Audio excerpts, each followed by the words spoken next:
Take two, take two. Let's do this all over again.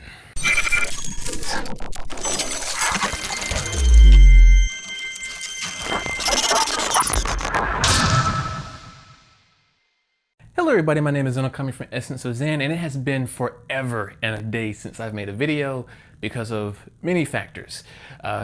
First and foremost, I moved. So, new location, new recording room, etc. Two, kind of late because a lot of the things that I've ordered for the new office is still not here yet. But I had to get this video out because, well, I made a promise to a company. So first and foremost, the item that was sent to me was free, but I had to pay for shipping, oddly enough. It's from China. But the thoughts, opinions, and views that I hold in this video is that of my own. Throughout the video, I will also be comparing this device to another device. So if that kind of grind your gears because I'm kind of shedding light between two similar products instead of just focusing on this particular product, my apologies. You're not going to be happy. So the product in question is actually FiFine Technologies N6 4-channel headphone amp, 4-channel stereo headphone amp.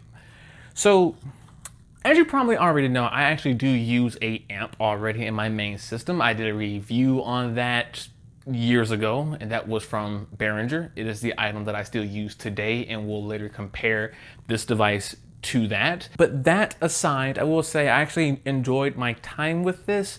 However, I do have my gripes. And so through testing, which we'll actually show later in the video, I showcased the biggest downfall for this device and whether or not I still recommend it.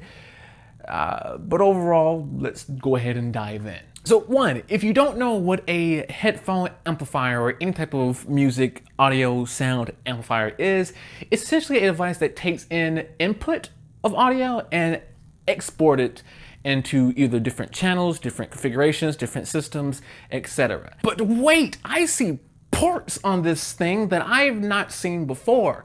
Potentially, depending on who you are watching this video. Well, this device, as well as most amps actually, utilizes what is known as a 1/4-inch headphone jack. And so where you're probably more experienced, oh actually the newer generation probably doesn't have any experience with headphone jacks because they keep killing off headphone jacks and devices. It's a 3.5mm headphone jack. So essentially, these take in a bigger headphone jack. And yes, there are plenty of adapters for 3.5mm headphone jacks to 1/4-inch. Matter of fact, I use adapters for these devices every day. So before I get in the actual meat of the performance of this device, because I stated in the beginning of the video that I had some nitpicks with it, I do want to just simply say that the actual quality of the device itself is actually really nice. It's hefty, it feels durable, and there's no weird like anodizing, no powder coating, at least that I can tell, of this device. So it seems like it's gonna last you a decent amount of time. The biggest gripe that I have with the actual material, or like the actual objects on the thing, is the knobs. The knobs are they're fine, but they're smooth. Other amps that I've used, they have the serrated, like, I don't say serrated actually, the notched grips, so you actually feel the, you know, a type of grip to them for easy turning without having to worry about like, oh, am I actually turning it, other than like it feeling so smooth. Other than that though, it's great. I actually even appreciate the bottom footy pad. So they have it so I can put it on a surface and it essentially just stay where I want it. That's just nice. It's very helpful. And that actually, you know, brings me to the first comparison of the Behringer, because even though this device is actually like around 3 years, if not more, old, it's not holding up the test of time in terms of material. You can see there's a type of like coating on it, and that coating wore off quickly actually. Again, this is like 3 years old, but this happened relatively quickly. I want to say within the first 3 to 6 months, I started seeing pilling. And it started pilling more and more and more. And you can tell that, again, while this is still metal, there's just like this weird coating over it that's what's actually wearing. Not just the text, but the actual coating on it. Matter of fact, if you look close to the, if I can actually get it to focus, the level 4, you can see at the bottom of it, the flakes of the actual coat. But I digress. That is exactly just it's just cosmetic. That's why it's not in the meat of the video.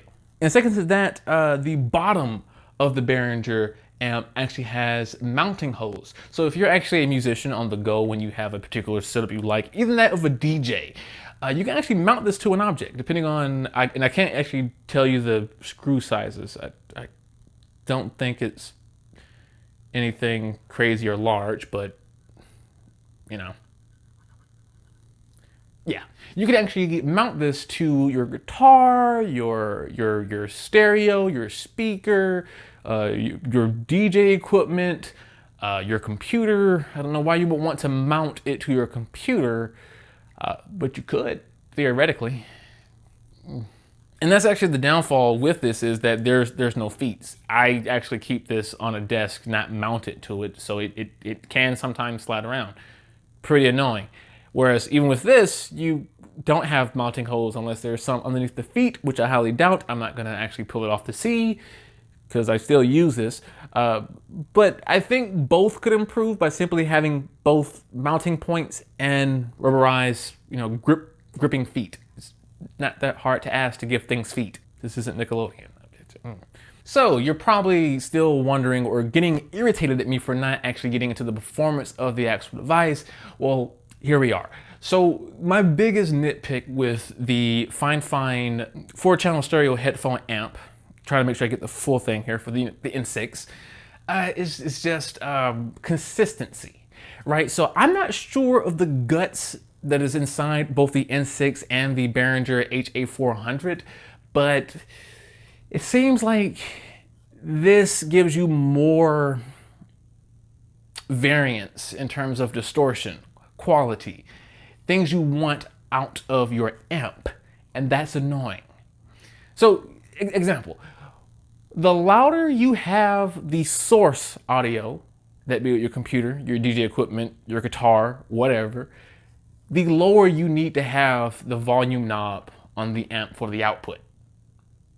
Vice versa, the louder you want the device to, or the sound to go through this device, the lower you have to have the volume of your source. A clearer example, if I'm playing music through my computer and I have my computer plugged up to this amp, if I have the amp, say, at 50% volume, I may need to have my computer's source audio down to about 30.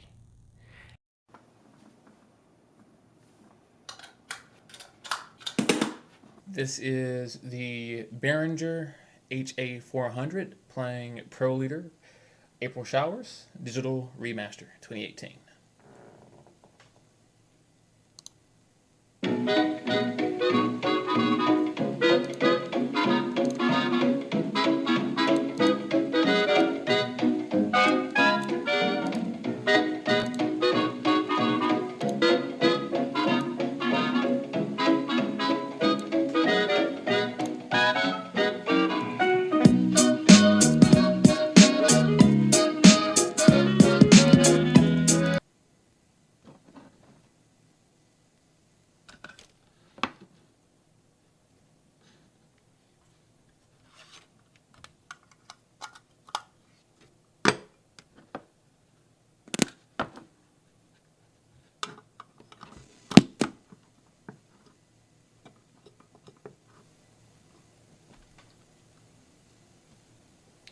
This is Pro Leader April Showers, same song, Remaster 2018, on the FiFine N6 4-channel stereo headphone amplifier with the computer at 100%.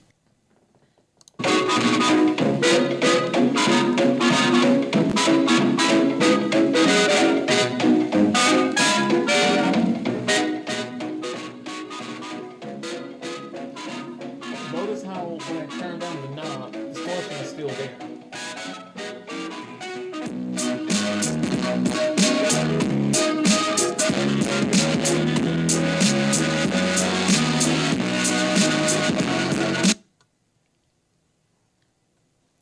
Now, if I change the Realtek audio output to, say, 80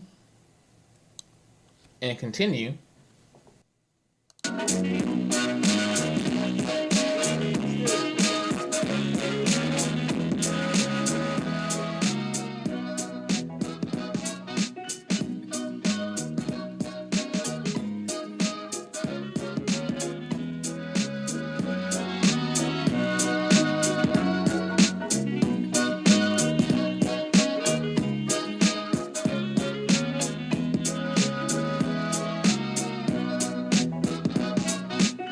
That's annoying.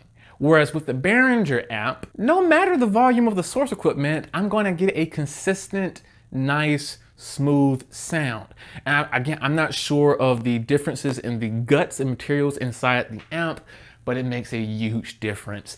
And the worst part of this all, in terms of making it very hard to recommend the N6 amplifier, is that they're both around the same price. So you're not even saving money for the lower bit of quality.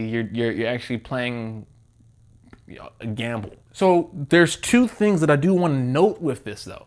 One, I bought this Behringer HA400 amp years ago, so I cannot, you know, give credit to the quality of the devices that are being released nowadays. On Amazon, I see that I cannot find the silver-plated amps anymore. So quality could have gone down. I don't know. I read reviews. They're reviews. Unless someone has something bad to say, you're likely not going to say anything. But the same thing with the N6. I've seen people post that there's no issue. However, I have seen multiple reviews where someone had the same issue that I did, whereas you have to lower the source volume to get a more consistent, clear, non-distorted sound. And so that might vary depending on device, especially something that gets shipped, you know, across seas. It goes through a lot of hurdles, banging, it could easily be damaged. I could just have a bad unit. I cannot confirm that. These are basically my experiences with my devices personally, which means if you're going to ask me, should I get the FiFine N6 or the Behringer HA400, from my personal experiences, you're better off getting the Behringer HA400. For me, it gives you a more consistent sound, it gives more quality, you know, more consistency. It's just better for a little bit more money. Like I want to say like $1.50 last time I checked. But that does not rule out the N6. So if you get one as a gift, you can still make use of it. Again, if you care about the minor things like the feet, the build quality, the healthiness of it, the non-powdered coating, I mean, I still recommend the Behringer. That's my opinions, that's my review, that's what I'm gonna give to you all. If you wanna see a written review of my experience with the FiFine N6, you can find it on the Amazon product page for it. I will have a link down below, as well as for a link to buy this device if you so choose, as well as the Behringer HA400, including the microphone that I use for the sound testing through my computer with Audacity, as well as the mixer that I have the microphone hooked up to as well. I've been Zen coming from Essence of Zen. If you have any questions, concerns, your own experiences to give, and or any corrections you might want to make towards me in this video, leave them in the comment section down below. I will be there reading. I just hope that you keep it civil, even if you have a complaint or a disagreement or a correction. Just be nice about it. I will see you all in the next video, hopefully sometime soon. Next time you see me, I will likely have braces. So please be kind and gentle. But until then, as always, I will see you in the next video. Take care. March winds and April showers.